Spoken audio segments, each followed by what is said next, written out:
रुको, अगर तुम किसी को दिल से चाहते हो और वो तुम्हें हल्के में ले रही है, तो ये वीडियो तुम्हारी सोच बदल देगा।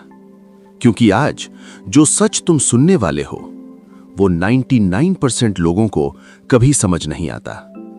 और अगर तुम चाहते हो कि कोई तुम्हें कभी हल्के में ना ले, तो अभी इस चैनल को सब्सक्राइब करो, क्योंकि यहां हम बात करते हैं रिश्तों की सच्चाई, और उस सच्चाई की जो जिंदगी बदल देती है। तुम आते हो मेरे पास, आंखों में एक तकलीफ है, एक ऐसा दर्द जो बोला नहीं जाता। कहते हो, ओशो वो मुझे हल्के में लेती है, मैं इतना करता हूं उसके लिए, इतना सोचता हूं, इतना देता हूं, लेकिन उसे फर्क ही नहीं पड़ता।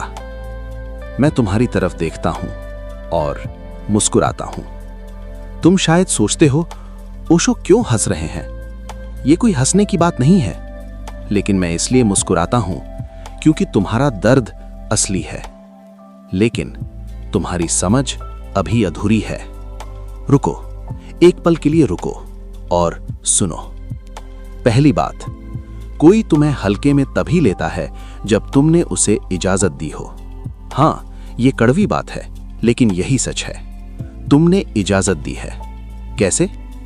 जब तुम हर वक्त अवेलेबल रहे, जब तुमने हर बात पर हां कहा, जब तुमने अपनी जरूरतों को उसकी जरूरतों से नीचे रखा, जब तुमने खुद की इज्जत नहीं की तो उसने भी नहीं की। ये क्रूर नहीं है, ये ह्यूमन साइकोलॉजी है। रेसिप्रोसिटी का नियम कहता है, हम दूसरों को उतनी ही वैल्यू देते हैं जितनी वे खुद को देते हैं। जब तुम खुद को सस्ता दिखाते हो, दुनिया तुम्हें सस्ता समझती है, और जब तुम खुद को वैल्यूएबल बनाते हो, दुनिया तुम्हें वैल्यूएबल समझती है। दूसरी बात, वो तुम्हें हल्के में क्यों ले रही है? इसके पीछे एक गहरी मनोवैज्ञानिक सच्चाई है। जब कोई इंसान तुम्हारे लिए बहुत ज्यादा करता है बिना मांगे, लेकिन अंदर ही अंदर एक छुपी हुई एक्सपेक्टेशन के साथ, तो सामने वाले के भीतर एक अजीब सी बेचैनी पैदा होती है। वो गिल्ट महसूस करता है, और याद रखो, गिल्ट अट्रैक्शन को मार देता है। जब कोई तुम पर बहुत ज्यादा डिपेंडेंट हो जाता है, बहुत ज्यादा इन्वेस्ट करता है, तो इंसान दूर भागता है, क्योंकि उस क्लोजनेस में एक बोझ होता है, एक प्रेशर होता है, और कोई भी प्रेशर में नहीं रहना चाहता। तीसरी बात, सबसे जरूरी, जब कोई औरत तुम्हें हल्के मिले तो एक ही काम करो, खुद को वापस पाओ।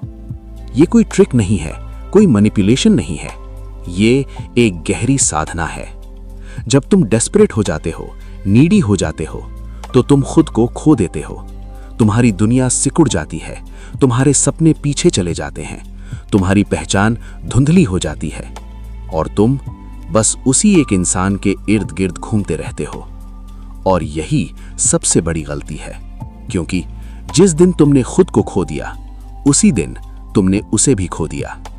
साइकोलॉजी इसे कहती है लॉस ऑफ सेल्फ, और लॉस ऑफ सेल्फ सबसे बड़ा रिपेलेंट है। अब क्या करना है? पहला कदम, अपनी जिंदगी में वापस आओ। आज से, अभी से अपने काम में डूबो, अपने सपनों को जिंदा करो, दोस्तों से मिलो, नई स्किल्स सीखो, अपनी जिंदगी को इतना भरपूर बनाओ कि तुम्हारे पास उसके बारे में सोचने का समय ही कम हो जाए। और तब एक अजीब चीज होगी, वो तुम्हें नोटिस करेगी, क्योंकि तुम बदल गए हो। दूसरा कदम, बाउंड्रीज। बाउंड्रीज दीवार नहीं है, ये तुम्हारी सेल्फ रिस्पेक्ट का एक्सप्रेशन है। जब तुम ना कहते हो तो तुम कमजोर नहीं, मजबूत बनते हो। अगर तुम भी कभी इस दर्द से गुजरे हो, तो वीडियो को लाइक करो, ताकि ये सच्चाई और लोगों तक पहुंचे।